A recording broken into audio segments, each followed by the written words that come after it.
네, 안녕하십니까. 성공투자 오증시 3부의 문을 열도록 하겠습니다. 자, 화요일장입니다. 국외 시장은 오늘도 분위기가 좋지 않았습니다. 오늘 12시경이었죠. 중국의 무역수지가 발표가 됐는데요. 무역수지 흑자 규모는 늘었지만 수출 감소폭이 예상보다 좀 크게 나타나면서 중국 경기 둔화 우려를 더 자극했습니다. 때문에 중국 증시가 낙폭을 키웠고 더불어서 우리 시장도 하락폭을 더 키워가는 움직임을 보였는데요. 현재 시간 중국 시장이 좀 낙폭을 줄여나가면서 상승 전환하는 움직임이 나타나기도 했고요. 과연 우리 시장도 더불어서 이 낙폭을 좀 줄이면서 마감할 수 있을지 지수 보시죠.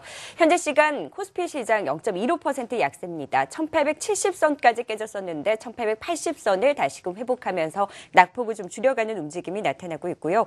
오늘도 코스닥 시장이 더 암울했습니다. 2% 넘게 하락하더니 현재 시간에는 낙폭을 소폭 줄이면서 1.6% 그래도 큰 폭의 하락세는 지속되고 있습니다. 630선대까지 밀리면서 현재 시간에는 637선에서의 움직임을 기록하고 있습니다.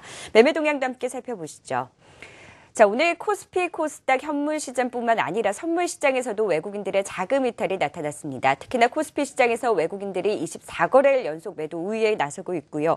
계속해서 매도세가 또 강하게 나타나고 있습니다. 현재 시간 2,300억 원이라는 폭탄 매물을 내놓고 있는 가운데 기관이 그나마 장 마감으로 가면서 매수 규모를 늘려주면서 지수 낙폭을 줄이게 했습니다. 현재 시간 1,500억 원 이상의 매수 우위를 기록하면서 외국인들의 좀 매도 물량을 그래도 받아내주고 있는 상황이고요.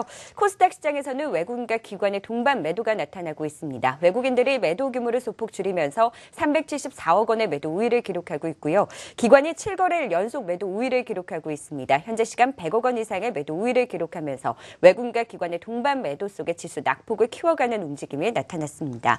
시가총액 상위 종목들 움직임 살펴보시죠. 오늘 코스피 대형주들의 흐름이 그래도 강했습니다. 삼성전자가 1.8% 가까이 큰 폭의 상승세가 나타나고 있고요. 현대차 그룹주들이 오늘도 상승세를 이어나가면서 2% 넘는 강세, 현대모비스, 기아차도 1% 이상의 강세를 기록했고요. 삼성 SGS가 계속해서 흐름이 강합니다. 어제 CQL 지분 인수 소식에 계속해서 사업 재편 기대감이 커지면서 오늘도 2.5% 강세를 기록했고요. 오늘 통신주들의 흐름이 강했습니다. SK텔레콤이 4.7%의 강세를 기록하면서 큰 폭의 오름세를 기록했습니다. 반면 코스닥 시가총액 상위 종목들의 움직임은 좋지가 않습니다. 분위기가 굉장히 어두웠는데요. 자, 셀트리온과 메디톡스, 바이로메드와 같은 바이오 관련 대장주들이 크게 흔들리면서 오늘 전반적으로 제약 바이오주들이 크게 낙폭을 키우는 움직임이 나타났고요. 그나마 로엔이 음원 인상과 또 신사업 기대감이 더해지면서 오늘 반등세가 나타나면서 2% 넘는 상승세가 나타났고요. 전반적으로 하락하는 가운데 CJ 쇼핑이 1.9%의 상승을 기록하면서 상승세가 좀 두드러지게 나타났습니다. 마감 상황 간략하게 정리해드렸고요. 오늘 함께해 주실 두 분 모시도록 하겠습니다. 메리츠종금증권 강남금융센터의 김현수 연구원, 유한타증권 골드목동 지점의 고윤기 연구원과 함께합니다. 두 분 어서 오세요. 안녕하십니까. 네, 오늘 코스피, 코스닥 역시나 변동성 큰 모습을 보였습니다. 일단 코스피 그래도 낙폭을 줄여가는 움직임인데요. 동시효과 상황 어떻게 나타나고 있나요? 네, 일단 코스피 같은 경우에는 장 초반의 약세를 장 막판으로 가면 갈수록 조금씩 회복을 해 나가는 모습으로 나타나고 있습니다. 삼성전자와 LG전자 같이 전자 관련된 종목들의 반등세가 좀 눈에 띄는 모습이었고요. 현대차를 비롯한 이 자동차 관련된 종목들의 반등세가 조금 눈에 띄는 장세였습니다. 여전히 외국인들의 매도세가 이어지고 있긴 하지만 기관이 어느 정도 매수세가 이어지면서 지수의 하락을 조금 방어해주는 모습으로 이해하시면 될 것 같습니다. 네, 코스닥 시장 오늘도 다시 큰 폭의 하락이 나타났습니다. 어떻게 마감될 수 있을지 예상치를 지수 어떻게 나오고 있나요?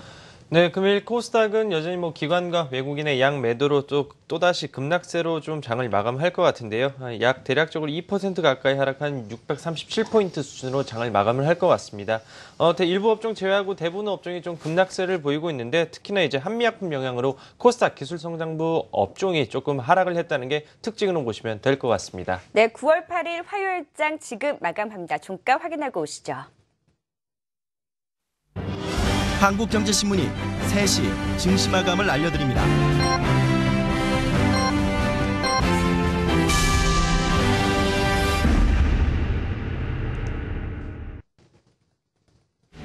네, 9월 8일 화요일장이 모두 마감이 됐습니다. 오늘은 특히 대형주들이 전반적으로 좀 시세가 좋았고요. 특히나 코스피 시장 하락하는 종목들이 훨씬 많았음에도 불구하고 시가총액 상위 종목들이 버텨주는 하루였고요. 코스닥 중소형주들이 조정이 다소 좀 두드러지면서 낙폭이 컸던 하루였습니다. 오늘 마감 어떻게 됐을지 종가 지금 확인해 보시죠.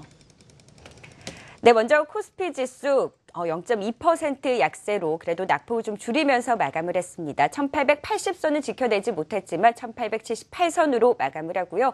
코스닥 시장은 오늘도 큰 폭의 하락세가 나타났습니다. 그래도 장중에 2% 넘게 하락하던 것을 낙폭을 소폭 줄이면서 1.6% 약세로 마감을 합니다. 640선을 밑돈 638선으로 마감을 하면서 오늘 코스피, 코스닥 양시장 모두 하락 마감을 했습니다. 자, 오늘 코스피 시장 역시나 하락하는 종목들이 많았던 하루였긴 한데요. 어떤 종목들의 흐름이 좀 두드러지게 나타났었나요? 네, 일단 금일의 시장은 조금 많이 그동안의 조정을 받았었던 종목들에 대해서는 매수세가 유입이 되면서 장의 지수에 영향을 좀 끼치는 모습이었고요. 그동안에 좀 하락이 있었지만 지지를 해줄 것으로 기대를 했었던 종목들 내에서는 오히려 더 하락세가 나오면서 종목 간의 차별화가 연출된 장세라고 생각하시면 될 것 같습니다. 금일 가장 특징적이었던 것들은 이 자동차 관련된 종목들과 시가총액 상위 종목들 내에서 전기전자 관련된 종목들의 상승세를 좀 이해할 수 있을 것 같은데요.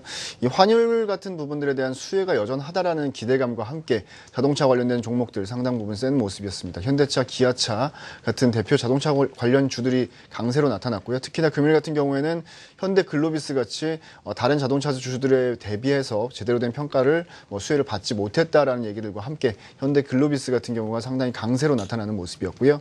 동부건설 같은 경우도 주식 매매 거래 재개한 이후로 3일 연속 상한가, 그동안에 많이 안 좋았었지만 금일 같은 경우는 전거래일 그리고 전전거래일까지 포함해서 3거래일 연속 상한가를 가는 모습이었고, 모나미 같은 경우도 문구류 부분의 이익률 상승 전망의 강세가 나타났습니다.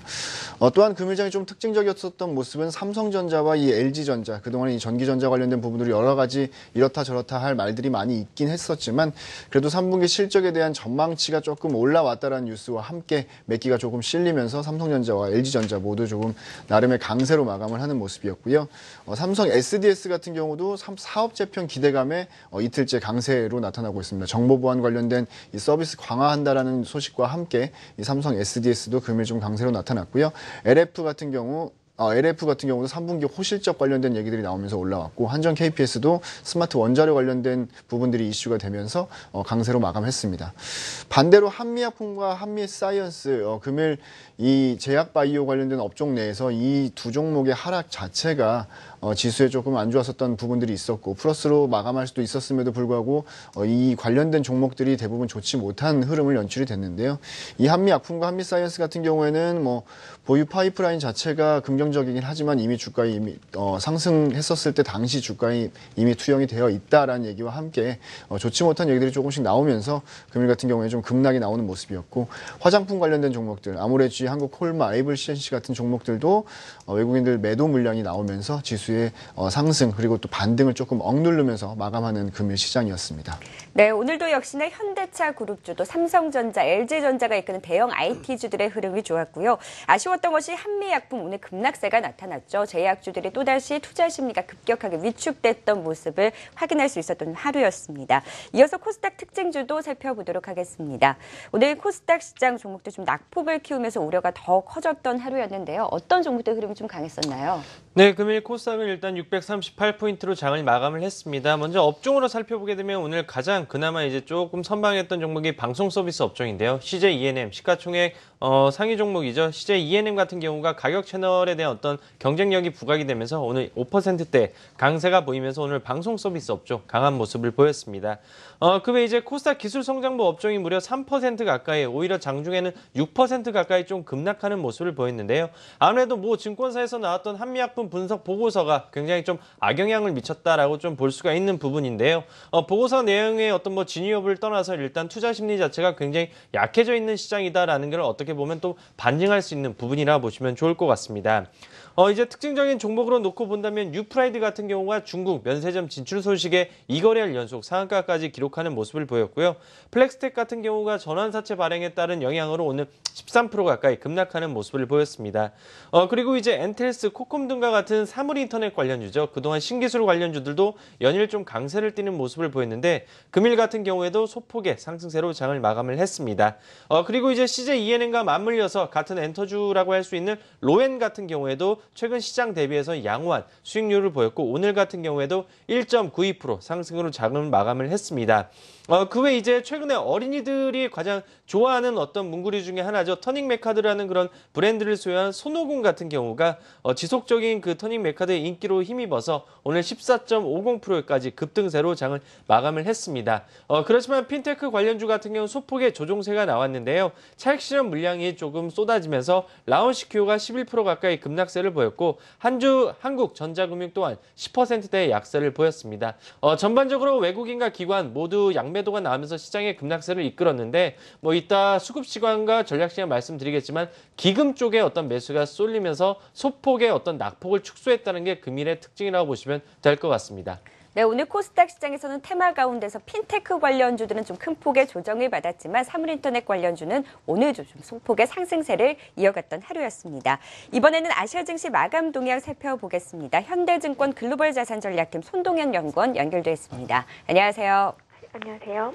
네, 오늘 중국의 무역 수지 발표 이후에 중국 시장 좀 주춤하더니 현재 시간에 좀 상승 전환하는 모습을 보이고 있습니다. 자세한 마감 분위기 전해주시죠. 네, 오늘 상해종합지수는 오전장에서 마이너스 1.4%로 마감을 하였지만 오후장에서 낙폭을 줄인 후에 좀 반등하기도 하는 등 변동성이 확대된 모습이 나타났습니다.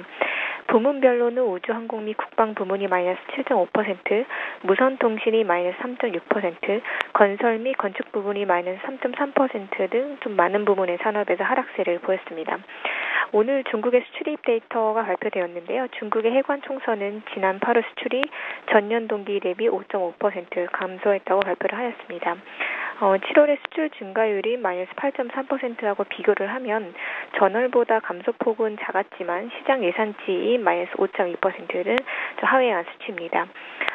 또한 8월의 수입 증가율 역시 마이너스 13.8%로 전월 대비 하락했을 뿐 아니라 시장 예상치를 하회를 했는데요.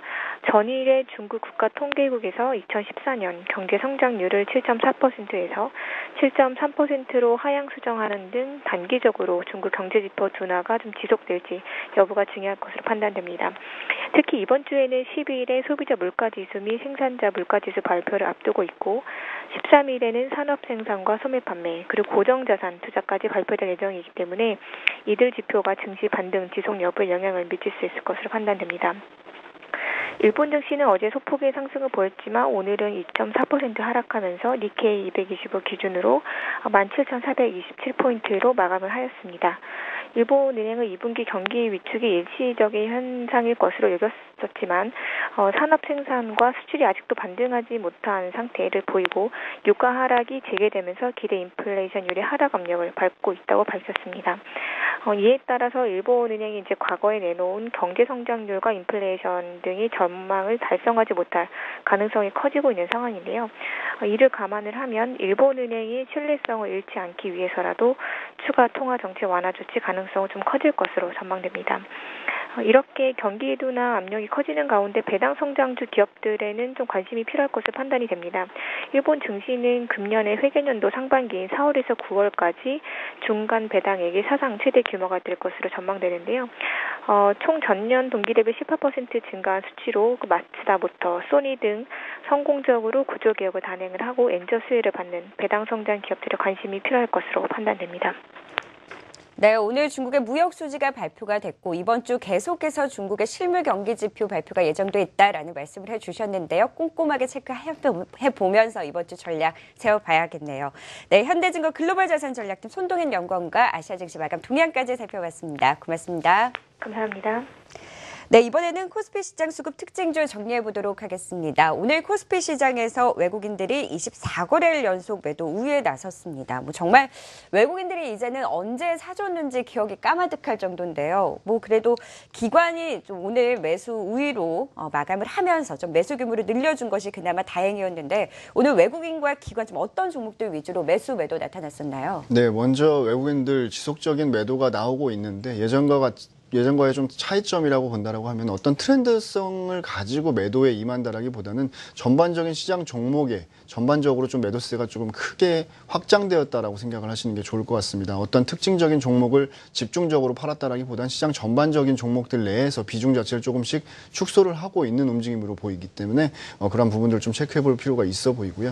금일 같은 경우에 일단 외국인들은 네이버를 가장 많이 매도하는 모습이었습니다. 이어서 CJ와 아모레퍼시픽, 화장품 관련된 종목들 금일 외국인들의 이 매도세가 이어지면서 동반 하락하는 모습이 나타났는데 아모레퍼시픽을 세 번째로 가장 많이 파는 종목으로 선정이 됐고요.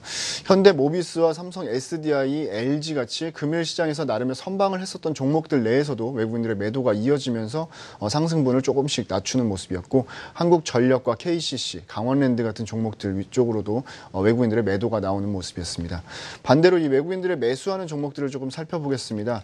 하나투어와 한국항공우주 그리고 현대상성 같은 종목들 위주로 매수세가 좀 유입이 됐고요. 최근에 강세가 유지가 되고 있는 LG 디스플레이 같은 경우도 외국인들의 매수세가 유지가 되면서 나름의 선방을 하는 모습이었습니다. 삼성증권과 S1 그리고 유한양행 순으로 외국인들은 매수가 이어지는 모습이었고요. 반대로 이 기관의 매수를 조금 체크를 해봐야 될 것 같습니다. 금일 같은 경우 외국인들의 매도가 있었음에도 불구하고 투신권과 연기금에서 매수가 이어지면서 지수를 나름 하락 방어를 좀 해주는 모습이었는데 방금 말씀드린 외국인들이 가장 많이 팔았었던 네이버를 기관 같은 경우에는 가장 많이 사들이는 모습이었고요. 삼성 SDI 같은 경우도 기관 쪽에서 매수가 유입이 되는 모습이었습니다. 이어서 KTNG 그리고 LG, KCC 그리고 자동차 관련된 종목들 현대위아 그리고 LG화학 그리고 은행 관련된 종목들 쪽으로 기관의 매수세가 조금씩 유입이 되고 있는데 신한지주와 기업은행 같은 종목들 쪽으로도 기관들의 매수가 유입이 되는 모습이었습니다. 반대로 기관에서 매도하고 있는 종목들, 금일 시장을 조금 가장 안 좋게 만들었었던 이유 중에 하나라고 할 수 있을 텐데 한미약품과 한미사이언스를 기관 쪽에서 집중적으로 매도가 좀 나오는 모습이었습니다. 이어서 SK와 대우증권 그리고 SK이노베이션, 한국항공우주 순으로 기관 쪽에서는 매도가 나오는 모습이었습니다. 네, 코스피 시장 수급 특징주 정리해봤습니다. 역시나 한미약품, 한미사이언스의 기관들의 매도가 좀 강하게 나타났던 하루였습니다.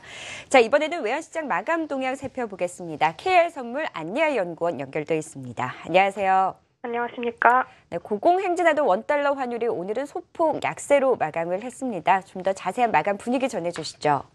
네, 달러 환율은 중국 무역 수지 영향으로 하락했습니다. 전일 글로벌 시장에서 달러화는 미국의 금리 인상 이슈가 약화되면서 약세를 보였습니다. 지난 금요일에 고용 보고서 영향이 계속되면서 미국의 금리 인상 이슈가 불확실해진 상황입니다.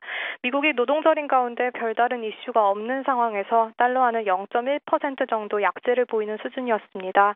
별다른 방향성이 없는 가운데 달러원 NDF 환율도 달러화 약세에도 불구하고 1,205원 수준을 보였고 서울 환시는 1.7원 하락한 1,202원에서 출발했습니다.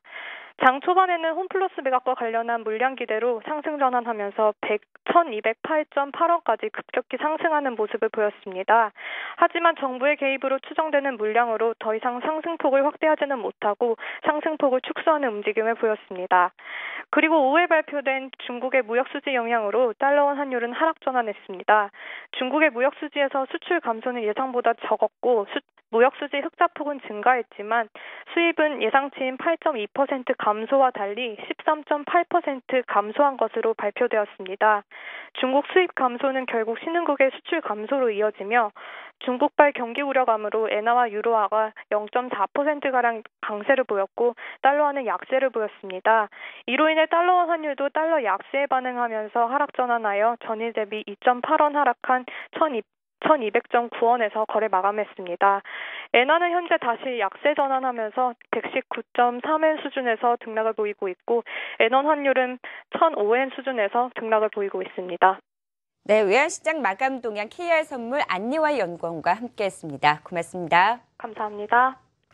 네, 이번에는 코스닥 시장 수급 특징주 정리해보겠습니다. 그래도 오늘 코스닥 시장에서는 기관이 장 마감에 매도 규모를 많이 줄이면서 마무리를 지었습니다. 좀 어떤 종목들이 수급적으로 눈에 띄었었나요? 네, 금일 같은 경우에는 앞서 말씀드린 것처럼 기관과 외국인이 결론적으로는 매도가 나왔지만은 2시 이후에 속된 말로 흔히 말하는 이제 시쳇 말로 이제 큰형님이죠. 기금의 매수가 유입이 됐습니다. 오히려 종가 기준으로는 기금 쪽에서 260억 가까이 매수로 지금 집계가 되고 있기 때문에 금일 같은 같은 경우에는 좀 기금 쪽의 종목을 좀 집중적으로 한번 말씀을 드리도록 하겠습니다. 일단 기관 전체적으로는 CJ ENM 오늘 좀 집중적인 매수세가 나왔습니다. 110억 넘게 좀 매수세가 유입이 됐고요. 컴투스, YG 엔터테인먼트, CJ 오쇼핑, SM 아미코젠 순으로 오늘 기관 전체적으로의 어떤 매수세가 유입이 됐습니다. 그렇다면 한번 기금을 살펴보겠는데요. 기금 같은 경우에는 CJ ENM을 가장 많이 샀습니다. 오늘 139억 원 넘게 좀 집중적인 매수세가 CJ ENM을 기금 쪽에서 좀 매수가 들어왔고요. YG 엔터테인먼트를 30억, 다음 카카오를 25억 원, CJ 오쇼핑, 아미코젠, 젠백스 순으로 오늘 기금에서 어떤 집중적인 매수가 들어왔다는 점이 좀 특이한 그런 종목군을 한번 보시면 좋을 것 같습니다. 매도를 살펴보게 되면 다음 카카오를 50억 넘게 좀 매도하는 모습을 보였고요. 썬데이토즈, 파라다이스, 바이로메드, 제우스 순으로 오늘 기관의 매도가 나왔습니다. 외국인 같은 경우는 크게 매수하거나 매도하는 종목은 없었습니다. 오히려 메디톡스를 42억 원 넘게 좀 매수하는 모습을 보였고 바이로메드를 34억 원, 다음 카카오 30억 순으로의 어떤 매수 상위를 기록했고 로엔과 이지바이오, CJ ENM 순으로 오늘 외국인들의 매수가 유입이 됐습니다. 매도 같은 경우에는 시가총액 1위죠. 셀트리온은 56억 원 넘게 좀 집중적인 매도세가 나왔고요. 내추럴 엔도텍을 23억 원, 그리고 서울반도체, 대한유팜, YG 엔터테인먼트 순으로 오늘 외국인들의 매도가 나왔던 하루였습니다. 네, 오늘 모처럼 연기금의 매수가 유입됐던 하루였습니다. 그 가운데서도 CJ ENM을 좀 강하게 매수해주는 움직임 오늘 좀 두드러지게 나타났습니다. 선물시장도 이제 마감이 됐습니다. 지수선물 마감 동향 SK증권 서초센터 정광욱 부장 연결해서 들어보도록 하겠습니다. 안녕하세요. 예, 안녕하십니까. 네, 선물시장 마감 분위기 전해주시죠. 예, 날씨는 화창한데 선물지수는 장중 내내 오락가락 등락을 반복하다가 장 막판 외인 선물 매도가 줄면서 반등에 성공한 모습입니다. 코스피 200 선물지수는 228로 전일 대비 0.7포인트 올라서 마감했습니다. 만기가 이틀 남은 상황에서 선물 9월물과 12월물 스프레드가 0.4까지 좁혀지는 등 본격적인 롤오버가 진행 중입니다.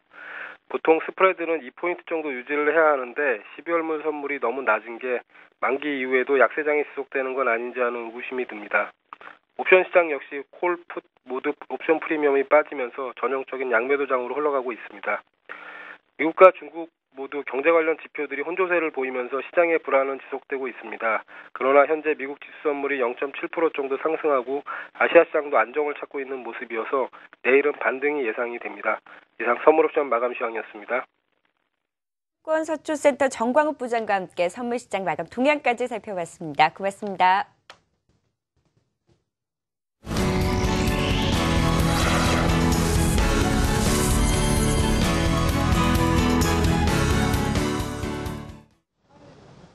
네, 오늘 빨간불 켜고 출발했던 코스피 약세로 장을 마무리했습니다. 외인의 매도 물량에 오후 들어서 낙폭을 확대하면서 0.24% 내린 1878.68에 마감했습니다. 시가총액 상위 종목들 대부분 빨간불 켰는데요. 한국전력만 2%의 약세로 마감했고요. 업종별로는 통신과 운수창고, 건설업종이 각각 3%, 2% 강세로 마무리했습니다. 코스피 시장의 특징주들 함께 살펴보시죠.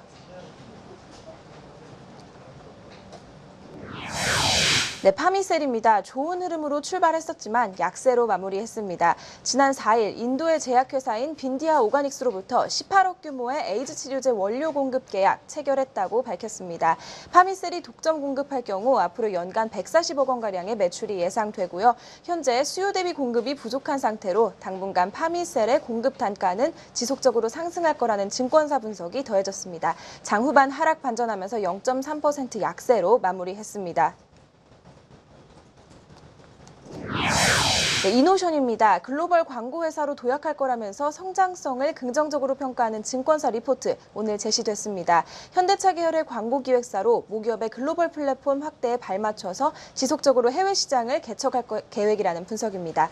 하반기 이후에 현대차, 기아차의 신차 출시 스케줄에 따라 마케팅을 확대할 거라는 증권사 평가고요. 오늘 이러한 분석에 힘입어 6.2% 강세로 마무리했습니다. 삼성 SDS입니다. 사업 재편에 따른 기대감에 3거래일째 빨간불 켜고 있습니다. 어제 S1의 자회사인 네트워크 보안회사 CQI의 주식을 추가적으로 매입했는데요. 600만 주를 970억에 장외 취득하면서 지분율이 56.2%로 확대됐습니다. 기관의 매수세가 3거래일째 꾸준히 유입되고 있고요. 오늘은 2% 오른 27만 8천 원에 장을 마무리했습니다. LG전자입니다. 3분기 실적에 대한 증권사들의 긍정적인 평가에 빨간불 켜고 마무리했습니다. 디스플레이 패널과 반도체 등 핵심 부품 가격이 비교적 큰 폭으로 하락하면서 세트업체의 가격 협상력이 커졌다는 증권사 분석이고요. 가전사업부의 선전이 돋보일 거라는 전망과 함께 수요적으로 침체기를 겪었던 TV 부문이 하반기 성수기를 앞두고 있다는 분석입니다. 기관이 71만 주 이상을 매수하면서 6.7% 강세로 장을 마감했습니다. 코스피 특징주 마지막 종목 현대글로비스입니다. 자체 개발한 물류 컨설팅 서비스로 4자 물류 영역까지 사업을 확대한다는 소식에 좋은 흐름으로 마무리했습니다. 이 4자 물류는 단순한 물류 대행보다 한 차원 높은 서비스로 물류 솔루션을 제공하고 관리하는 것까지 포함합니다. 현대글로비스는 자체 개발한 물류 컨설팅 방법에 대한 저작권 등록까지 마친 상태고요. 이로써 독보적인 물류 컨설팅 경쟁력을 갖췄다는 평가입니다. 기관이 18만 주 이상 매수하면서 9% 이상 오른 19만 5천 원에 장을 마무리했습니다. 코스피 특징주 살펴드렸습니다. 네, 코스피 특징주 살펴봤습니다. 이 가운데 어떤 종목 좀 자세하게 더 살펴볼까요? 네, 아까 자동차 관련된 종목들이 지수에 좀 반등을 좀 이끌었었다라고 말씀을 드렸었는데, 자동차 관련된 종목들 내에서 환율의 이슈, 그리고 또 여러 가지 실적 개선 시나리오를 가지고 있는 현대글로비스를 한번 준비해봤습니다. 먼저 지난 2분기 영업이익 자체가 상당히 좋지를 못했고, 그렇기 때문에 주가가 상당 부분 약세에 처했었던 과거에 비해서 최근 이틀 동안에 거래가 실리면서 기관과 외국인들 동반적인 매수세가 유입이 되고 있는 상황입니다. 일단 그렇게 많이 영업이익이 안 좋았었던 이유는 현대자동차 쪽 자동차 판매 대수 부진의 영향이 분명히 있긴 있었겠지만 그 부분보다도 이 벌크 쪽 시장이 좀 부진을 했었고 또 원달러 환율 관련된 부분들이 비우호적이었기 때문에 영업이익 자체를 조금 긍정적으로 기대를 못했었던 것 같습니다. 하지만 기본적으로 원달러 환율 자체가 지금 상승을 하고 있는 상황이고요. CKD 마진 확대가 좀 예상되면서 또 벌크 시황까지도 긍정적으로 나오고 있기 때문에 향후에 좀 개선된 움직임이 나타날 수 있을 것으로 판단하고 있습니다. 3분기 영업이익은 일단 환율 쪽이랑 벌크 쪽 시황을 좀 감안한다라고 했었을 때 한 1,670억 정도를 전망을 하고 있고요. 여러 가지 이유들이 있겠지만 일단 기본적으로 자동차 판매, 이 중국 쪽 판매량 회복을 위해서 차량 가격 인하 얘기도 나왔었죠. 그런 부분들로 여러 가지 이제 노력을 지속을 하고 있는 상황에서 판매량 둔화됐었을 때 오히려 이 점진적인 좀 회복 가능성을 좀 대두를 할 수 있을 것 같습니다. 또한 이 BDI 지수 자체도 7월 이후에 반등을 해서 1,100포인트대에 머물면서 과거에 비해서 어느 정도 좀 긍정적인 시그널을 조금 유지를 하고 있는 상황이고요. 실적 부진이 조금 실적이 상당히 2분기에 부진했었고 그랬음에도 불구하고 이 성장성에 대한 부분들이 아직까지는 좀 긍정적인 시그널로 나타나고 있고 이 성장 그림, 성장 시나리오 자체에는 큰 변화는 없다라고 생각을 하시는 게 좋을 것 같습니다. 이미 실적에서도 그렇게 나왔지만 어려운 해외 물류 환경에서 좀 견고한 흐름을 유지를 했었고 이 중국 쪽 자동차 판매량에 대한 부진 부분들이 있긴 하지만 원달러 환율이 좀 긍정적인 데다가 BDI 지수, 이 해운 쪽 지수 자체도 좀 긍정적으로 나타나고 있기 때문에 큰 그림으로서의 실적 시나리오는 좀 긍정적으로 유지될 수 있을 것으로 판단되고 있고 최근 장 트렌드에서도 이 자동차 관련된 종목들 물류 관련주라고 말씀드릴 수도 있겠지만 시장의 트렌드가 이쪽으로 지금 자동차 관련된 주 쪽으로 수급 쪽 긍정적이고 매기가 조금 실려 있는 상황이기 때문에 관심 있게 보셔도 괜찮을 것 같습니다. 네, 최근 환율 상승으로 현대차 그룹주들의 시세가 좋은데 그 가운데서도 개별 모멘텀을 가지고 현대글로비스 오늘 9% 넘게 오르면서 좋은 흐름을 보였습니다. 큰 그림에서 계속해서 실적 개선이 기대된다라는 의견 주셨으니까요. 주가 흐름도 주의 깊게 보시면 좋을 것 같습니다. 이번엔 코스닥 시장 특징주도 살펴보도록 하겠습니다. 김지민 캐스터 전해주시죠. 네, 강보합 출발했던 코스닥 역시 하락 마감했습니다. 다행히 낙폭은 어느 정도 만회하면서 1.63% 내린 638.22에 마무리했습니다. 외인과 기관 매도 우위였고요. 개인은 380억 원어치를 순매수했습니다. 시가총액 상위 종목들 대부분 약세였는데요. 반면 CJENM은 5% 넘게 상승하면서 어제 이어서 오늘도 좋은 흐름 나타냈고요. 로엔과 컴투스도 1%대 상승 마감했습니다. 코스닥 시장의 특징주들도 함께 살펴보시죠. 인피니트 헬스케어입니다. 삼성전자와 인수합병 기대감에 장중 한때 11%대까지 상승폭을 확대하기도 했습니다. 지난 1997년 의료기기 업체인 메디슨에서 분사한 업체로 삼성이 메디슨을 인수한 이후에 삼성 M&A 관련주로 꼽힙니다. 어제 이어 오늘도 좋은 흐름 나타내면서 오늘은 5.63% 오른 9,000원에 장을 마무리했습니다.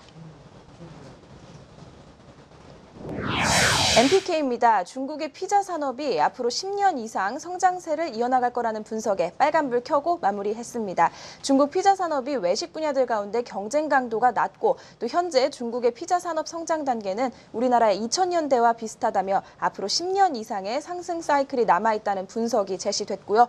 로열티 매출 수치와 함께 중국 내 미스터 피자 매장으로의 식자재 유통 매출이 실적 성장을 이끌어낼 거라는 평가입니다. 오늘 기관 매수세가 유입되면서 4.3% 강세로 장을 마무리했습니다. 네, 국내 디지털 음원 시장의 1위 업체인 로엔입니다. 새로운 사업과 음원 수익에 대한 기대로 사흘 만에 오름세로 마감했습니다. 시장 점유율 50% 차지하고 있는데요. 하반기로 전망되는 스트리밍 가격 인상 효과와 기획사 부문의 사업 확대로 인한 콘텐츠 강화, 또 여기에 더해서 쇼핑 등 신사업을 통해서 추가적인 성장 동력을 확보했다는 증권사 분석입니다. 오늘 1.9% 강세로 마감했습니다. 네, 코맥스입니다. SK텔레콤과 스마트홈 서비스 협력 계약을 체결했다는 소식에 강세로 마무리했습니다. 코맥스는 국내 가정용 사물 인터넷 회사로 인터폰과 홈 네트워크 시스템을 120개 국가에 수출하고 있는데요. 어제 베를린에서 열린 세계 가전 박람회에서 코맥스는 자사기기와 SK텔레콤의 스마트홈 서비스를 연동하는 사업 제휴를 맺었다고 밝혔습니다. 오늘 10% 큰 폭의 오름세로 장을 마무리했습니다. 네, 완구 제조업체인 손오공이 터닝메카드 열풍으로 오늘 15%대까지 급등했었습니다. 터닝메카드 효과로 손오공의 2분기 실적 호조였는데요. 또 다른 인기 완구인 카봇이 시즌2 방영을 앞두고 있고 터닝메카드의 신규 캐릭터 출시로 하반기 실적 역시 기대가 된다는 전문가들의 평가도 잇따랐습니다. 올해 영업이익은 흑자 전환에 성공한 72억으로 예상된다는 증권사 분석이고요. 오늘 14% 큰 폭의 오름세로 장을 마무리했습니다. 이상 오픈 스튜디오에서 전해드렸습니다. 네, 코스닥 특징주까지 살펴봤습니다. 이 가운데 어떤 종목 가장 눈여겨보셨나요? 네, 최근에서 코스닥에서 일부 종목들이 많이 오르고 있지만은 여전히 코스닥 시장은 불안한 그런 국면인데요. 그냥 짧게 매매할 수 있는 종목 한번 좀 말씀드리고자 합니다. 일단 MPK 좀 말씀드리고자 하는데요. MPK라고 한다면 일단 이게 무슨 종목이지라고 이해하실 분들이 있으실 텐데 미스터 피자 이렇게 이해를 하시면 좀 쉬우실 것 같습니다. 미스터 피자 같은 경우는 국내 프리미엄 브랜드의 그 MS 시장률을 한 80% 정도 어떻게 보면 거의 과점적으로 지금 갖고 있는 그런 시장 점유율을 갖고 있는 그런 회사 중에 하나인데요. 이런 상황에서 지금 피자 산업 자체가 미스터 피자라든지 일부 도미노 피자라든지 여러 가지 피자 그런 브랜드가 많이 있기 때문에 국내의 어떤 피자 산업 자체는 좀 포화된 그런 구간이라고 보시면 좋을 것 같습니다. 그렇기 때문에 일부 음식료 업체 그리고 MPK뿐만 아니라 다른 업체들 같은 경우에는 중국 쪽에 많이 진출을 하거나 혹은 다른 신사업으로 많이 하고 있는데요. 일단 MPK 같은 경우 신사업 쪽으로 한번 살펴보게 된다면은 마노핀이라고 해서 요즘 수제 머핀이라든지 커피 전문점의 어떤 매장을 서서히 좀 내고 있는데 약간 그 가격 자체를 조금 저가적으로 하면서 좀 많이 알릴 수 있는 그런 국면으로 지금 많이 하고 있는 상황입니다. 그런 상황에서 이제 중국 관련된 부분이 어떻게 보면 이 회사의 투자 포인트라고 볼 수 있을 것 같은데요. 일단 기존에 나가 있었던 이제 3회 법인 같은 경우에는 중국의 금은그룹과의 어떤 시너지 효과 때문에 지속적으로 매출이 늘어나고 있는 구간인 상황이고 지금 현재 같은 경우에는 북경 법인 또한 올해 말 정도에는 턴어라운드 될 것으로 지금 기대가 되고 있는 상황입니다. 이런 상황에서 내년 초까지는 광주 법인까지도 지금 신설할 계획이기 때문에 중국 쪽에서는 다른 피자 브랜드 대비해서는 MPK가 조금 더 일찍 나갔다라고 이렇게 보시면 좋을 것 같습니다. 그렇지만 그 매출 비중을 살펴보게 된다면 아무래도 국내 피자 매출이 약 84% 정도 가지고 있고 마노핀이 13% 그리고 중국 내 로얄필리 비중은 아직까지 3%의 그런 미비한 수준이지만 앞서 말씀드린 84%와 14%가 어느 정도 일정 부분 유지하고 3%에 대한 로얄티 부분이 올라간다면 MPK의 주가 또한 올라갈 수 있다는 그런 논리로 접근하시면 좋을 것 같습니다. 물론 실적이나 이런 부분 놓고 본다면 올해 말까지는 조금 부진한 실적이 나올 것으로 지금 전망이 되고 있는 상황이지만 내년에서는 본격적인 턴어라운드가 나올 수 있다라고 좀 기대해 볼 수 있는 상황이고요. 차트적으로 접근해 본다면 박스 하단 국면이기 때문에 박스 상단인 부분 대략적으로 3,700원 라인까지는 충분히 매매를 해볼 수 있는 구간이라고 보시면 될 것 같습니다. 네, MPK까지 살펴봤습니다. MPK 중국 관련주죠. 미스터 피자 회사인데 중국 시장에서 피자 산업의 고성장이 전망된다라는 의견을 주시면서 계속해서 주가 흐름 좀 주의 깊게 체크해 보시면 좋을 것 같습니다. 코스피 코스닥 특징주까지 살펴봤습니다.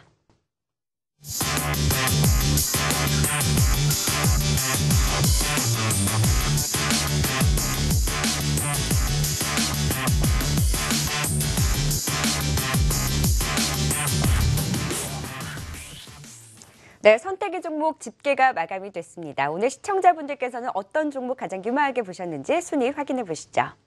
총 4종목입니다. 농심홀딩스가 1위를 차지했습니다. 42.4%의 지지를 받으면서 좀 압도적으로 선택을 받았고요. 그 뒤를 이어서 한국전력, 뉴, 또 S&TC까지 이렇게 총 4종목이 시청자분들께서 이제 선택을 해주셨는데요. 이 가운데 좀 어떤 종목 가장 유망하게 보셨었나요? 네, 저는 이 컨텐츠 관련된 종목들, 금요일 같은 경우 CJ, ENM, 로엔 같은 이 컨텐츠 관련된 종목들의 반등세, 그리고 지수가 빠짐에도 불구하고 나름의 견고한 부분들이 있었는데 그러한 대안주 성격으로 뉴라는 종목을 말씀드리고 싶습니다.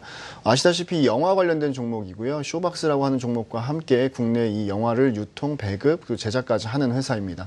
주가가 최근에 비교했었을 때, 쇼박스와 비교했었을 때 나름 조금 부정적이었었던 이유는 이 중국 진출 관련된 부분이 크게 이슈가 됐었는데 이 중국 진출 관련된 부분이 이 화책미디어라는 회사와 함께 사업을 진행을 할 것이다라는 얘기가 나왔지만 제대로 된 것들이 나오는 것들이 아직은 없었습니다. 그래서 그러한 부분들에 대한 실망감 때문에 주가가 조금 조정이 있었지만 일단은 뭐 화책미디어 자체가 동사 2대 주주이고 그렇기 때문에 시너지 창출 가능성이 상당히 크다라고 생각을 하고 있습니다. 거기에다가 뭐 합작회사 설립 등 중국 진출 관련된 부분들이 실현 가능성 자체가 지금 현 시점으로 상당히 높은 수준이기 때문에 좀 긍정적으로 평가를 하고 있고요. 하반기로 가면 갈수록 실적 자체도 상당히 긍정적으로 나올 수 있을 것 같습니다. 작년에 15억 적자가 나왔었는데 올해 하반기에 한 95억 정도 흑자 정도 기대할 수 있을 것 같고요.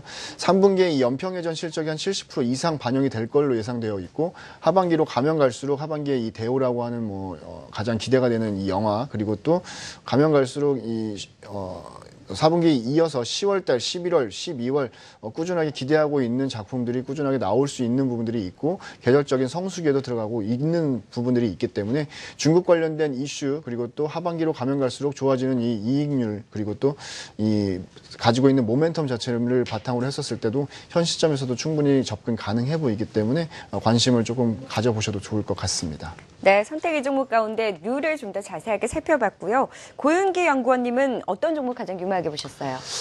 저는 오늘 1위를 기록한 농심홀딩스를 좀 관심 있게 봐도 되지 않나 좀 이렇게 보여집니다. 물론 뭐 시장이 지금 외국인들이 지속적으로 매도가 나오면서 뭐 주식 종목을 사기가 좀 굉장히 어렵고 오히려 좀 단기 매매가 오히려 통할 수 있는 그런 시장인데요. 일단 농심 같은 경우에는 밸류에이션 상으로도 일단 쌉니다. 단순하게 놓고 본다면 농심홀딩스, 농심의 어떻게 보면 지주사이지 않습니까? 농심의 지금 시가총액 자체가 지금 2조 원 정도 수준인데요. 농심홀딩스가 농심의 지분을 대략적으로 33%를 갖고 있습니다. 그냥 시장 가치로 단순히 계산을 해보더라도 대략적으로 7천억 정도 수준으로 판단해 볼 수 있을 것 같은데 지금 현재 농심홀딩스의 시가총액은 5,700억 수준밖에 되지가 않습니다. 농심의 농심만이 가지고 있는 시장 가치 대비 아주 싸다라고 볼 수 있는 상황이고요. 이제 스토리로 한번 풀어본다면 농심, 어떻게 보면 대표적인 음식료이지 않습니까? 뭐 일본의 어떤 불황시대에서도 음식료 관련주들이 꾸준하게 상승한 그런 모습을 보였고 뭐 일본의 사투리 세대였다면 우리는 1인 시대이기 때문에 대부분 뭐 음식을 차리거나 이거보다는 그냥 간편식을 많이 하는 1인 시대 상황에서 지속적으로 뭐 라면뿐만 아니라 뭐 간편한 밥이라든지 아니면 뭐 간단한 그냥 뭐 리조또 같은 것도 지금 현재 나오고 있는 그런 구간이기 때문에 그런 어떤 어떤 뭐 소비 패턴의 변화에 따른 어떤 수혜주를 볼 수 있는 그런 종목 중에 하나라고 보시면 좋을 것 같습니다. 그리고 이제 자회사인 이제 태경농산 같은 경우에도 지금 온라인 쇼핑몰이죠. 이제 오스테이 사업을 지금 지속적으로 하고 있는 그런 구간이기 때문에 이 태경농산에 대한 지분 가치까지 포함을 한다면 충분히 주가 흐름 더 올라갈 수 있을 거라고 볼 수 있을 것 같고요.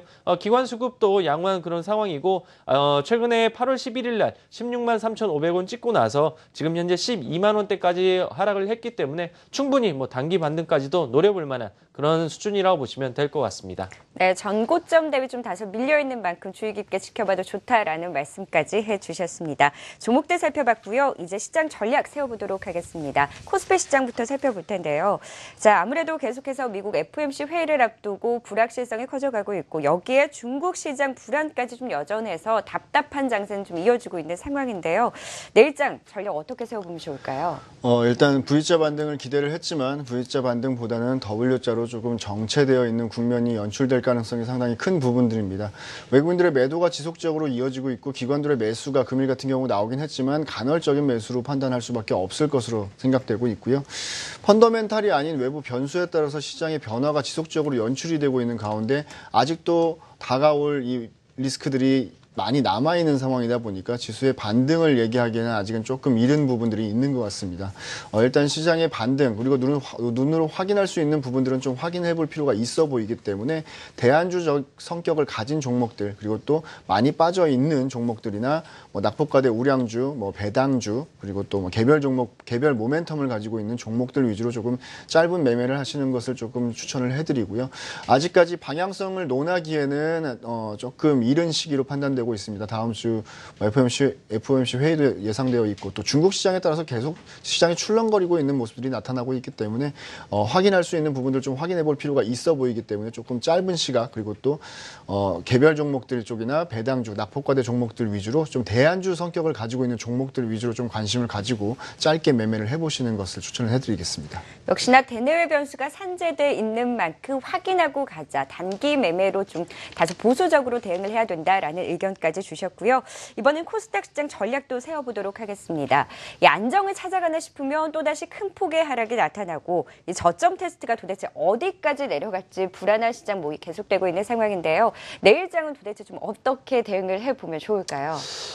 네, 일단 오늘 수급적인 어떤 특징을 말씀드렸습니다. 기금 쪽에서 2시 이후에 좀 매수가 유입이 됐기 때문에 내일은 소폭의 반등을 좀 기대해 볼 수 있는 부분이고, 중국 시장도 지금 2%대 플러스 전환이 됐기 때문에, 그리고 이제 미국 선물도 1% 정도 오르고 있는 상황이라 내일은 소폭의 상승세는 조금 나올 수 있을 거다라고 좀 단기적으로 말씀드릴 수 있을 것 같고요. 제 뷰는 동일합니다. 달라진 거 없습니다. 현금화 작업 지속적으로 좀 말씀을 하고 있는 그런 상황인데요. 작년 11월 18일부터 7월 달까지 꾸준하게 코스닥은 우상향하는 그런 추세를 이어가는 그런 모습을 보였는데 7월 달부터는 아예 추세가 좀 꺾이는 그런 모습을 보였는데 차트를 한번 그냥 간단하게 한번 오늘 보도록 하겠습니다. 보시는 것처럼 이 빨간색 선 같은 경우에는 22 이동평균선을 말씀드릴 수 있을 것 같고 이제 노란 선 비스무리한 선이 이제 200일선입니다. 통상적으로 이제 차트적으로 200일선을 한번 깼을 경우에는 관성의 법칙에 따라서 다시 한번 올라오는 그런 패턴을 많이 보이고 있는 그런 상황인데 이 패턴이 오늘 같은 경우에는 고점으로서 200일 이동평균선을 지지하지 못하고 오히려 저항대로서 전환을 한다라는 관점에서 어떻게 보면 더 코스닥 시장은 더 하락할 수도 있는 그런 여지를 남겨뒀다라고 좀 말씀을 드릴 수 있을 것 같습니다. 그렇기 때문에 지난 저점이죠. 지난 저점인 610포인트까지 어떤 테스트 진행이 한 번 더 이뤄질 것으로 좀 판단해 볼 수 있을 것 같고 개인적인 전망이긴 하지만 600포인트 하회 가능성도 배제할 수는 없을 것 같습니다. 왜냐하면 7월 달까지 코스닥 시장을 이끌어 왔던 거는 고PR주, 화장품이라든지 제약바이오 관련주들이 많이 이끌어 왔지만은 투자 심리가 지금 굉장히 어그러진 그런 상황이기 때문에 지금 현재는 좀 최대한 현금화 과정이 이루어져야 될 것 같고요. 단기 매매 관점으로 보시면 좋을 것 같습니다. 정매매를 원하신다면 저는 오히려 코스닥보다는 코스피 종목으로 한번 보시면 좋을 것 같고요. 자동차라든지 건설, IT와 같은 낙폭과대주, 그리고 연말 될수록 더욱더 부각이 될 수 있는 배당 관련주들을 오히려 보시는 게 좋을 것 같고 중소형 업종 중에서 굳이 꼽는다면은 엔터 관련주들까지 한번 관심 있게 보시면 좋을 것 같습니다. 네, 코스닥 시작까지 전략 세워봤습니다. 메리츠종금증권 강남금융센터의 김현수 연구원, 누안타증권 골드목동 지점의 고윤기 연구원과 함께했습니다. 두 분 고맙습니다. 네, 계속해서 내일장 전략 전문가들은 어떤 의견인지 화면으로 만나보겠습니다. 네, 먼저 유진투자증권 우원명 부장의 의견입니다. 낙폭과대한 경기 민감주 중심으로 제한적인 접근이 유효하다라는 의견을 주셨고요. 완의 이호금 파트너는 변동성이 확대될 것으로 전망한다. 방어적인 전략이 필요하다라는 의견입니다. 유한타증권 이강혜 부장의 의견입니다. 수급이 개선될 때까지는 보수적인 대응을 유지하자라는 의견을 주셨는데요. 오늘은 유한타증권 이강혜 부장 연결해서 좀 더 자세한 내일장 전략 세워보도록 하겠습니다. 안녕하세요. 네, 안녕하십니까. 이강입니다. 네, 계속해서 코스피, 코스닥 외국인들의 자금 이탈이 나타나고 있는 상황입니다. 수급적으로 굉장히 불안정한 움직임이 이어지고 있는데요. 내일장 어떻게 전략 세워보면 좋을까요? 네, 그렇습니다. 일단 제가 봤을 때는 수급 개선까지는 방어적인 대응이다 이런 이제 표현 전략이 수립이 되는데 이렇게 보시면 되겠죠. 뭐 주식시장에는 항상 위험과 기회가 상존되고 있습니다. 특히 이제 현재의 어떤 위험이라고 할 수 있는 것은 불확실성이죠. 이 중국의 어떤 경기 지표 둔화. 물론 이제 중국 증시가 현재는 뭐 플러스권으로 좀 반전하고 있습니다만 이 3,000선 내외에서 이 등락을 거듭하고 있고 미국 증시 역시 중국 눈치를 보면서 움직임이 좀 나오고 있습니다. 특히 외국인들의 순매도는 어떤 이유에서 기인하냐, 뭐 이 글로벌 경기 어떤 불확실성 이런 부분이 상당히 좀 존재하는 거죠. 그래서 이 다음 주죠. 16일과 17일 사이에 있는 이제 FOMC 회의에서 이제 미국의 어떤 금리 결정 이런 부분이 결정이 좀 나기 전까지는 그 시점에서 이제 외국인들의 어떤 매매 행태에 눈치를 볼 수밖에 없다는 겁니다. 결과적으로 봤을 때 이 9월 달에 위기가 많이 좀 존재하고 있지만 그런 불확실성이 또 거칠 때는 상당히 좋은 또 기회가, 이 저가 기회가 될 수 있기 때문에 그 시점까지는 차분하게 좀 방어적으로 대응을 하는 거죠. 여기서 이제 방어적이라고 대응하는 것은 이런 겁니다. 뭐 현금이 있다면 좀 들고 가십시오. 그리고 뭐 지금 주식이 있어서 매도를 우량한 종목임에도 불구하고 좀 매도 시기가 좀 늦었다. 그러면 좀 더 기다리시면 됩니다. 왜냐하면 심리가 이제 꼬이게 되게 되면 막바지 매도 국면에서 또 매도를 하게 됩니다. 그런 우를 또 범하지 않아야 되기 때문에 이런 말씀을 드리는 거고, 물론 시장 흐름상 상대적으로 상반기 때 소외를 받았던 종목군들이 움직임이 좀 나오고 있죠. 상반기 때 뭐 제약바이오 화장품이 강세였다면 최근 흐름을 보게 되면 환율 효과에 의해서 뭐 삼성 그룹주들 뭐 구주종 맞물린 것도 있고요. 그다음에 이제 LG 디스플레이랄지 현대차, 기아차 이런 자동차들, 즉 이 환율상의 수혜를 받는 종목군들은 원달러 환율이 1,200원에 이르렀기 때문에 3분기 실적이 어느 정도는 좀 호전될 가능성이 높습니다. 그에 따라서 이제 기관들 순매수가 좀 들어온다는 거죠. 따라서 이 장이 약할 때 대응을 한다면 여전히 좀 기관 순매수가 많은 환율 수혜주 위주로 대응을 하시고, 이런 종목군들이 10월 넘어서게 되면 이 3분기 실적 호전주로 거듭날 가능성이 좀 높다는 점도 참고하시면 좋을 것 같습니다. 오늘 뭐 조정을 받았던 뭐 핀테크 관련주나 사물인터넷 관련주 같은 경우는 아직 뭐 매기가 완전히 끝났다 볼 수는 없겠죠. 계속 뭐 정책 수혜주로 좀 부각될 수 있기 때문에 이격 조정을 좀 받고 다시 저가 매수세가 들어올 때는 단기적으로 좀 대응하시기 바랍니다. 이상입니다. 네, 유한타증권 이강혜 부장과 함께 내일장 전략까지 세워봤습니다. 고맙습니다. 네.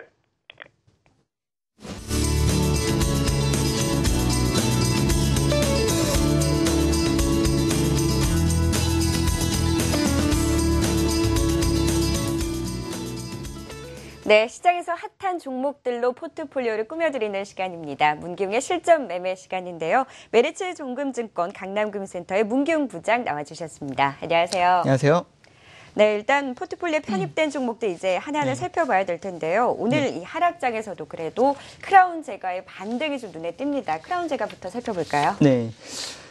일단 뭐 크라운 제과하고 롯데푸드를 뭐 같이 좀 말씀을 드리도록 하겠는데, 일단 크라운 제과 같은 경우에는 2분기 실적이 일단 나쁘지 않은 상황이었고, 다만 그 일회성 비용이 있기는 했지만 이 부분이 3분기에는 사실 이런 2분기처럼 그 추징금이 아마 없을 그럴 상황이고, 또 역사적으로 일단 3분기가 크라운 제과의 일단 실적의 성수기였습니다. 또 뭐 메르스라는 뭐 그런 악재도 일단 해소된 상황이기 때문에 크라운 제과의 3분기 실적도 충분히 좀 기대해 볼 만하지 않나 이렇게 좀 판단을 하고 있고, 일단 크라운 제과 같은 경우에는 올해 그 허니버터칩 공장을 증설을 결정을 했습니다. 그 합작사인 그 일본의 그 가루비사와 함께 그 원주에 위치한 그 문막 공장 인근에 그 허니버터칩 공장 증설을 하는 것이고, 이제 비용은 서로 반반 부담을 이제 하게 되는데, 내년 한 1분기 말에 일단은 증설이 완료될 예정이고, 허니버터칩 공장을 증설을 하면 그럼 연 한 840억 정도에서 한 1,800억 정도까지 생산이 증가하게 되고 있는 상황입니다. 일단 현재까지도 그 허니버터 시리즈의 그 인기가 뭐 지속되고 있고, 이런 인기를 통해서 비인기 제품의 그 판매량도 동반해서 증가하고 있다는 점은 좀 긍정적이다 이렇게 좀 보여지고 있습니다. 일단 크라운 제과의 올해 PR이 그 순이익 기준으로 약 한 20배 수준 정도이기 때문에 경쟁사인 롯데제과의 PR 한 30배보다도 여전히 좀 낮고 이 회사가 그 추가적으로 또 부채도 계속 좀 상환할 예정이기 때문에 최근에 주가 좀 조정을 받고 있는 것은 오히려 좀 기회를 좀 주고 있다라고 말씀을 드리도록 하겠습니다. 두 번째 종목이 롯데푸드인데 최근에는 그 롯데푸드를 좀 계속 좀 강조를 좀 해드리고 있는 상황입니다. 롯데푸드의 2분기 매출액과 영업이익은 일단 한 4,400억 그리고 영업이익 한 246억 정도 나왔는데 이 회사는 2분기를 실적을 바닥으로 해서 점차 그 회복될 것으로 지금 판단을 하고 있습니다. 일단 최근에 그 돈육 원가가 지금 하락을 하고 있고 빈가 부분의 가격 인상 그리고 그 분유 수출의 확대가 그 이어지고 있는 그런 상황입니다. 특히 올해 같은 경우에는 롯데 계열사의 그런 매출도 그 가시화될 그런 전망인데 첫 번째로는 그 롯데그룹의 급식 매출이 증가할 것으로 지금 판단을 하고 있고 두 번째로는 일단 빈가 가격의 그런 가격 인상으로 인한 수익성 개선 그리고 세 번째로는 그 한식 뷔페 사업의 그 신규 확장 때문에 그 롯데그룹의 그 별미가라는 그 이름으로 하반기에 그 런칭 예정이고요. 롯데푸드는 이런 롯데그룹의 한식 뷔페 사업의 그 식자재 유통을 통해서 수혜를 받을 수 있을 것으로 지금 판단을 하고 있습니다. 가장 중요하게 좀 봐야 될 부분을 그 HMR이라고 하죠. 가정용 간편식인데 그 롯데푸드도 그 이마트의 그 피코처럼 그 가정용 간편식 사업이 그 확대될 것으로 지금 보이고 아마도 애널리스트들의 코멘트를 보면은 매우 임박한 것으로 지금 판단을 하고 있습니다. 현재 그 이마트에서 그 피코라는 그런 브랜드로 다양한 상품을 지금 판매를 하고 있는 상황이고 때문에 그 신세계 푸드가 지금 꾸준히 지금 상승을 하고 있는 상황인데 롯데그룹 역시 마트가 굉장히 그 신세계하고 견줄 정도로 상당히 좀 많은 상황이고 편의점 수는 훨씬 더 많습니다. 때문에 이런 상황과 그 우리나라의 그 핵가족화 그리고 1, 2인 가구 증가와 더불어서 이런 가정용 간편식 사업에 대한 그런 수요가 계속 좀 증가를 하고 그리고 실제 그 맛도 과거와는 다릅니다. 과거와는 굉장히 틀리게 먹었을 때 굉장히 맛있다라는 것을 느낄 수 있을 정도로 지금 만들어내고 있기 때문에 롯데그룹이 지금 유통을 굉장히 그 우리나라에서 그 장악을 하고 있는 그런 상황에서 가정용 간편식 사업이 시작되면은 그럼 롯데푸드의 현재 PER 한 21배 수준은 저평가라고 좀 판단을 하고 있고 비슷한 업종인 그 신세계푸드, CJ프레시웨이, 현대그린푸드가 약간 PER 한 35배 수준을 받고 있기 때문에 지금 아직 출시되기 전인 지금 이 주식을 관심 있게 계속 좀 보는 것이 매우 좀 유리하겠다라고 말씀을 드리도록 하겠습니다. 네, 롯데푸드가 그동안 좀 많이 오르면서 주가 조정권에 있기는 한데요.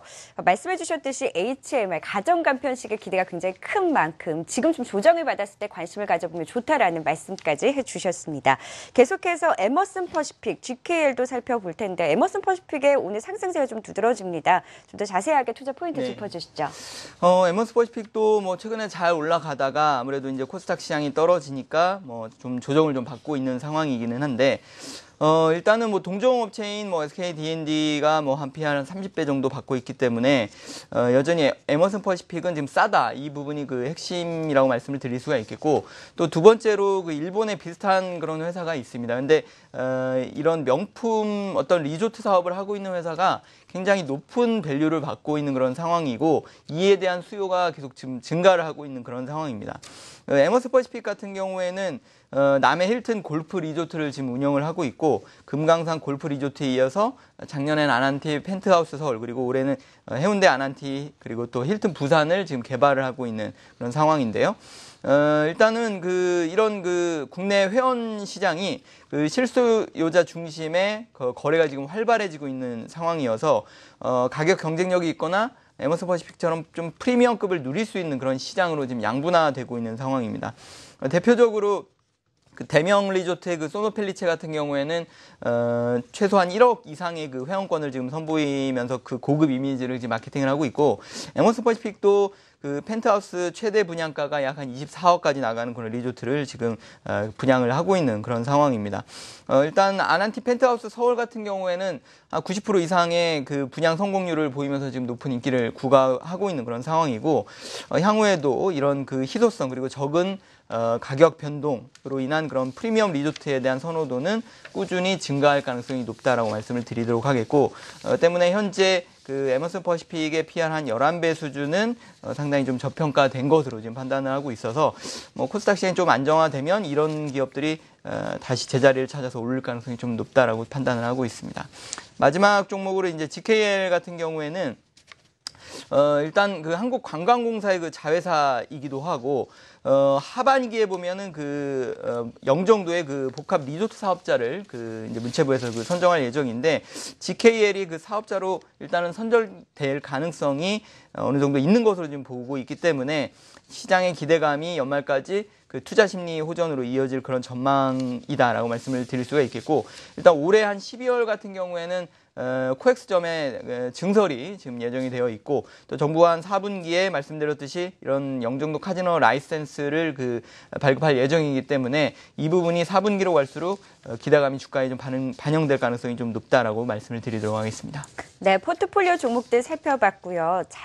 짤막하게 내일장 전략 세워주신다면 좀 어떻게 대응해보면 좋을까요? 네, 과거에도 보면은 남유럽 위기 또 리만 사태 뭐 많이 있었는데, 일단 PBR 1배 수준을 하회는 했을지언정 그 부분이 계속 지속적으로 유지되는 경우는 좀 많지 않습니다. 지금 PBR 1배가 한 1850 수준 정도이기 때문에 아직까지 뭐 지금 상황이 뭐 어떤 그 위기 또는 뭐 어떤 뭐 외환위기 같은 뭐 그런 심각한 위기 상황은 좀 아닌 것으로 좀 판단하고 있기 때문에, 그렇다고 보면은 일단 1850선 근방에서는 매도보다는 좀 보유하시는 그런 전략이 좀 더 유리하실 것 같고, 어떤 투자하는 그런 관점으로 본다면은 1850 이하에서는 좀 매수로 대응하는 그런 전략이 중장기적으로는 충분히 유리하겠다라고 말씀을 드리도록 하겠습니다. 네, 내일장 전략까지 세워봤습니다. 메리츠종근증권 강남금융센터 문기웅 부장과 함께 포트폴리오 전략 세워드렸습니다. 고맙습니다. 감사합니다. 네, 성공투자 오증시 3부 준비한 내용은 여기까지입니다. 저는 내일 같은 이 시간에 다시 찾아뵙도록 하겠습니다. 함께해 주신 여러분 고맙습니다.